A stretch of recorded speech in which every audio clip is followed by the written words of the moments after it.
Vítajte v mojom videu, kde sa pozrieme na skutočný dôvod poklesu BTC po spustení ETF a zároveň nahľadneme aj na altcoiny, kedy sa opäť ponúka príležitosť tak ako párkrát do roka dokúpiť to, čo sme nestihli pred posledným rastom.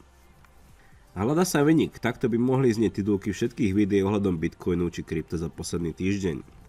Rovnako je to aj na platforme X, ale čím viac si čítam tieto titulky a meniace sa názory, tým viac zistujem, že koľko o dynamike trhu ešte stále nevieme. Najprv to bola všetko chyba Grayscale a ich vysokých poplatkov proti konkurencii. Potom špekulanti, následne sa vynoril predaj FTX a nakoniec tu máme ťažiarov.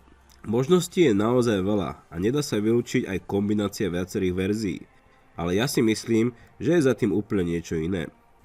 Je logické prikláňať sa k názorom, keď nemáte v ponuke iné verzie možných scenárov, ktoré píšu posledné týždne v krypte. Ak som si niečo naozaj v živote osvojil, tak sú to čísla a matika, ktorá neklame. Tak poďme na fakty, ktoré nám môžu pomôcť pochopiť, čo sa deje a možno aj pomôžu načasovať nákup, ak ešte niekto náhodou má záujem či možnosť stále investovať. Robiť rozhodnutia na základe prvých dní je vždycky zložité, lebo celý proces obchodovania či redemptions začína mať efekt na market až postupne deň po dni. Ale 7-dňová vzorka postačí na to, aby sme si všimli výraznejšie anomálie na trhu. Fakt je taký, že samotné ETF určite pozitívne vplývajú na demand a supply v náš prospech.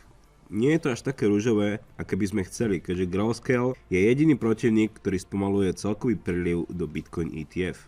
IBIT od BlackRocku či FBTC od Fidelity značne valcujú svoju konkurenciu a opäť sa ukazuje, že čím ste silnejší, tým je ľahšie upevňovať a udržovať si moc. S malými peniazmi sa veľa dobra ani škody nedá napáchať, ale pri tých najbohatších je to úplne iná pesnička. Takže ak ide o BlackRock a Fidelity, tí splňujú presne naše predstavy, aké sme mali pred spustením Bitcoin ETF. Iná liga je Grayscale, ktorý sa potýka s neustálým odlivom, ktorý má viacero faktorov. Prvý významný problém je špekulácia, kedy je tu určite veľká skupina ľudí či investorov, ktorí kupovali GBTC rok k tomu. V tej dobe kupovali GBTC o 48% lacnejšie v porovnaní s cenou Bitcoinu. Dá sa povedať, že títo ľudia jednoducho stavili na to, že GBTC bude v budúcnosti prekonvertovaný na ETF a tým pádom by okrem benefitu rastu Bitcoinu celý rok profitovali aj na kúpe trustu, ktorý bol ešte o skoro polovicu lacnejší. Nemôžno zazlievať nikomu, kto dal povedzme 1 milión do GBTC rok k tomu, že si vyberá zisk, keďže ho prakticky Bitcoin vyšiel nie na 22, ale 11 000 $. Grayscale Trust bol zároveň do konvertovania ETF ako pokladnička na mince, kde sa dalo vhodiť, ale nevybrať. Prvýkrát, kedy sa naskytla možnosť vybrať svoje investície z Grayscale, bol práve v deň, kedy bol GBTC konvertovaný na Bitcoin ETF. To je určite ďalší z dôvodov odlivu, keďže sa mnoho investorov konečne dostalo ku svojej investícii, ktorú síce mohli predtým kedykoľvek predať, ale pod cenu. Tu je treba dodať, že je tu ešte ďalšia skupina investorov, ktoré by chceli odísť od Grayscale, ale jediný možný spôsob je predať shares, vďaka čomu vytvoria čistý zisk, ktorý následne musia zdaniť. Takže sú prakticky uväznení, keďže nie je možnosť preniesť bitcoiny z jedného ETF do druhého. A potrebný je cash settle, keďže takto boli tieto ETF odobrené. A máme tu ešte zbankrotovanú burzu FTX, ktorá taktiež likvidovala svoje shares, ktorá azda najviac vplývala na nedostatočný rast, respektíve pokles BTC. Tu nevylučujem, že opäť uvidíme spoločnosti ako Celsius či Free Arrows Capital, ale aj keby sa tak stalo, tak predaj by bol započítaný rovnako ako FTX v odlive a predaj GBTC. Ako posledný faktor, ktorý spôsobuje určite odliv mnoha investorov od Grayscale, sú poplatky, ktoré sú niekoľkonásobne vyššie ako konkurencia. Myslím, že je úplne jedno, aké ďalšie dôvody sa nájdu. Grayscale nám z jednej strany pomohol ku ETF vďaka súdnej výhre nad SEC, ale teraz spôsobuje mierne nepríjemnosti, keďže ako jediné ETF zažíva odliv a nie príliv peňazí. Nech už je to kombinácia všetkých týchto dôvodov, ja osobne považujem Bitcoin ETF za obrovský úspech, keďže fyzicky prináša na trh novú likviditu, vďaka ktorej bolo počas prvých dní po odrátaní Grayscale 1,1 miliardy dolárov v čistom. Minus by naznačoval prepad a veľký problém a plus zase pozitívum a veľmi dobré výhľadky do budúcnosti. A keďže sme 1,1 miliardy plus, aj napriek nečakanému Grayscale fiasku, ETF nás drží nad vodou a prepad spôsobuje niečo, respektíve niekto iný. Všetci už dávno vieme, že všetky tieto veľké objemy, ktoré prechádzajú cez ETF, sa obchodujú na OTC trhoch. Takže nie je možné vidieť reálny efekt na cenu Bitcoinu. Práve preto nám ostávajú dve možnosti, ťažiari a tí najbohatší a najmocnejší, čiže Bitcoin Whales. Ak by sme zobrali štatistiky zo začiatku roka, tak ťažiari predali zhruba 10 600 BTC. Aj keby sme brali do úvahy tú najvyššiu možnú cenu, za ktorú by predali všetko v tope v januári, tak by sme za takéto množstvo BTC pri cene 48 000 nevykešovali viac ako $500 miliardy. Takže sme eliminovali všetky nám známe data a ostáva nám 600 miliónová diera. O $600 miliónov v BTC sa predalo viacej po spočítaní inflows a outflows ETF a ťažiarov. Jedine, čo nám ostáva, je začať hľadať v iných číslach. Objem nám nenapovie nič, keďže wash trading rôzni market makers vytvárajú drvivú väčšinu obchodov na burzách. Jedine smerodatné číslo, ktoré môžeme vyhľadať a ktoré nám môže niečo povedať, je množstvo BTC, ktoré sa za posledný rok pohlo. Boli obdobia, kedy sa za 3 mesiace nepohlo až 90% BTC, ale celoročne sme sa pohybovali medzi 75 až 80%. Ak by sme brali 80% BTC do tejto štatistiky, tak zo 777 miliard v bitcoinoch len 153 miliard kolovalo trhom a tvorilo cenu počas posledného roka. To znamená, že zhruba 3,6 až 3,8 milióna bitcoinov sa počas roka pohybovalo na burzách, kde sa buď predávali alebo kupovali a ostatné bitcoiny sedeli a ani sa nepohli zo svojich adres. Takže nemali vplyv na cenu BTC. Prečo ale mierim k tomuto číslu? Mnoho ľudí si pod pojmom veľké ryby predstavuje 1000 či 10 000 BTC, ale ja zastávam názor, že sú tu takí, čo majú oveľa viacej a dokážu ťahať za nitky celé mesiace či roky. Môžu to byť veľké ryby, môžu to byť burzy alebo rôzne skupiny ľudí, ktorí pohybom na jednu či druhú stranu likvidujú kapitál, ktorý prinášajú noví tradery a zároveň na tom neustále zarábajú, respektíve hromadia ešte väčšie množstvo bitcoinov. Rovnako ako som spomínal začiatkom videa, Fidelity a BlackRock. Rovnaký scenár. Čím ste väčší a mocnejší, tým ľahšie je si udržať svoje postavenie na trhu. To, čo ETF nahromadili minus ťažiari, čiže zhruba 600 miliónov, je zhruba 15 000 BTC. A ak mám povedať pravdu, 15 000 BTC, ktoré bolo odkrojené z 3,8 milióna BTC pohybujúcich sa za posledný rok, je stále prakticky nič. Toto číslo bude samozrejme inakšie, nemám presné dáta, ale nech už je to 3,8, 3,5 alebo 3 milióny bitcoinov. Tohtoročný nákup zatiaľ nemal šancu, respektíve možnosť pohnúť trhom, respektíve likvidita sa nezmenšila tak dostatočne, aby to reflektovalo cenu. Práve preto zastávam aj naďalej názor, že trh hýbu určití ľudia, ktorí majú spolu viac bitcoinov, ako by sme chceli. Aj naďalej majú hlavné slovo o tom, kde bude cena o pol roka, rok či 4 roky.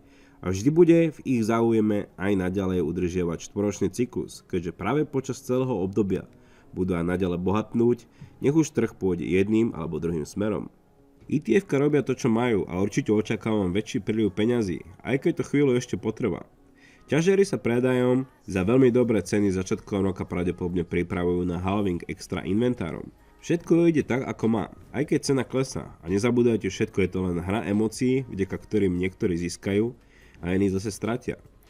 Zníženie poplatkov u Grayscale by určite pomohlo, ale treba pracovať s tým, čo máme a akceptovať krypto také, aké je. Rovnako je to aj pri zlate či iných komoditách, kde sme počas rokov tiež zaznamenali súdne spory a hlavne prehry bank kvôli manipulácii ceny zlata. Všetko sa manipuluje. Cena banánov, kávy, dreva, ropy, každej jednej komodity a buď to jednoducho akceptujete a skúsite sa na tom zviesť, alebo sa nezúčastnite a budete sa len prizerať. Každopádne to majú tieto veľké finančné domy veľmi dobre premyslené a prichystané na čele s BlackRockom. BlackRock zakúpi BTC, ktoré majú reprezentovať ETF shares. A ak si povedzme kúpime ETF v piatok v hodnote 1 BTC, povedzme ako posledný víkend, keď bola cena 41 000, tak BlackRock má nejaké časové obdobie, dokedy musí tento Bitcoin skúpiť a keďže cena klesla, tak rozdiel ide priamo do BlackRock profitu. Neviem, koľko z vás naozaj nahľadlo na samotné ETF dokumentácie, ale ja som našiel zaujímavosť práve pri Standby Commitment Agreement Risk. Tam sa vyslovene píše, že kupca tohto ETF, povedzme ja, sa zaväzujem k dohode s rizikom, že cenný papier môže stratiť hodnotu pred jeho doručením do fondu. Respektíve nebude mať takú hodnotu, za ktorú sa BlackRock zaviazal, že ho kúpi. Takže od doby mojej kúpy ETF, keď je Bitcoin povedzme 41 000, po dobu kúpy BlackRocku samotného Bitcoinu, ak cena klesne napríklad na 38 000, mám smolu a rozdiel si BlackRock necháva pre seba a cenný papier, respektíve ETF, mi samozrejme vydá. Ak by sa stal opak a po mojom zakúpení ETF a ešte pred zakúpením BTC od BlackRocku Bitcoin vystrelí nahor, protistrana, čiže BlackRock nemusí vydať cenný papier. Takže BlackRock je kompletne chránený a jediné čo stráca je investora, respektíve kapitál a akýkoľvek zisk z cenného papiera. Krutá realita biznisu. Trhy sú určite kruté v niektoré obdobia, ale mne to momentálne ani tak neprichádza. Jednoducho som si zvykol na rasty či pády a už ako tak v podvedomí očakávam aspoň zo 3 alebo 4 takéto prekvapenia počas každého roka. Mňa zaujímalo počas spustenia ETF, ako budú hlavne reagovať alty. Niekto čakal pokles, iný stagnáciu, ale na prekvapenie práve počas spustenia ETF sa mnoho altcoinov aj naďalej darilo ako v predošlé mesiace. Ethereum si oproti Bitcoinu výrazne polepšil, za čím určite stoja špekulácia o možnom ETF aj tejto kryptomeny. Veľmi pozitívne sa o Ethereum vyjadroval aj Larry Fink, ktorý určite bude chcieť aj tento asset, ktorý mu určite prinesie kopec ziskov, tak ako sa mu to darí teraz pri Bitcoin ETF. A narad príde aj tokenizácia assetov. Síce je to beh na dlhé trate, ale BlackRock určuje v pozadí pravidla, čo treba akceptovať. Tu vidím len jeden problém. Ak prejde Ethereum ETF a Grayscale opäť dostane možnosť konvertovať trust na ETF, tak môžeme očakávať rovnaký brutálny výpredaj práve od Grayscale, ktorý drží Ethereum v hodnote zhruba 6,5 miliardy dolárov. Veľmi dobre sa darilo aj Solane, či druhým vrstvám ako Optimism a Arbitrum, ktorí si od októbra výrazne polepšili proti Bitcoinu, aj napriek tomu, že bitcoinová dominancia vo všeobecnosti rástla. Len upozorním, toto sú všetko grafy tokenov v porovnaní s Bitcoinom s dejnými sviečkami, čiže zhruba od októbra, kedy vraj BTC nabral na dominancii, ale ja osobne som to vôbec nezaznamenal. Myslím, že rok 2024 bude rok druhých vrstiev a je to aj vďaka veľkému upgradeu, vďaka ktorému budú druhé vrsty rýchlejšie a hlavne lacnejšie, čo bude mať aj priamy efekt na ich cenu. A momentálny víťaz u mňa je jednoznačne Celestia. Celestia bude podľa mňa raz aj naďalej, vďaka hype ohľadom stakeovania a získavania ďalších airdropov, čo moja komunita zažíva na vlastnej koži, keďže vďaka stakeovaniu získavame ďalšie tokeny, ktoré môžeme stakeovať či prípadne predávať a vyberať nejaký ten zisk. Tu len upozorním, ak niekomu sedí Ethereum či TIA na burzách, tak sa priamo dopúšťa straty príležitosti, keďže stakeovanie začína byť nový typ farmovania airdropov, ktorý naozaj nie je technicky náročný a vyžaduje si v druhej väčšine 2 či 3 transakcie. Myslím, že je to dobrá príležitosť, ako namiesto neustáleho kupovania či dokupu skúsia ľudia čosi získať. S minimálnou námahou, ale to je len na vás. Jednoducho rád poukazujem na príležitosti, ako zarobiť v krypte, keďže ušetriť si riadny balík, s ktorým by sme chceli ísť do bullrunu, nie je v tejto dobe vôbec ľahké. Čo povedať nakoniec? Čo si myslím, či očakávam od trhu? Príliš veľa ľudí bolo bullish a stal sa opak, keď Bitcoin začal klesať po ETF. Teraz zase začínam vidieť príliš negatívne správy či odhady a aj tak už mám za sebou skoro 20% korekciu od topu. Tak logicky mi vychádza, že trh pôjde hore. Otázka je kedy. Bude to počas doby pozerania tohto videa alebo o týždeň či dva. To si netrúfam tvrdiť, ale nech vám hocikto nakreslí akýkoľvek graf alebo dá akékoľvek predpovede, tak aj tak nikto nič nevie. Príliš veľa traderov shortuje market, čo burzy nemajú moc radi. Zároveň je tu sila veľkých rýb, ktoré dokážu viac, ako si len dokážeme predstaviť. To, pri akých sumách budú títo hráči manipulovať cenu, je v rukách inštitúcií. Ak BlackRock a ďalšie ETF začnú navyšovať nákupy, tak budeme jednoducho zažívať rovnaké výkyvy ako každý cyklus len pri vyšších cifrách. Ak sa nájde niekto, kto skúpi povedzme 1 000 000 bitcoinov v priebehu nejakej doby, tak budeme vidieť v priebehu týždňa či dvoch výkyvy medzi 480 000 až 490 000 dolármi, čiže percentuálne také isté, aké sme zažili teraz, len s rozdielom desatinnej čiarky. ETF nám určite pomôže s likviditou, ale nie s volatilitou.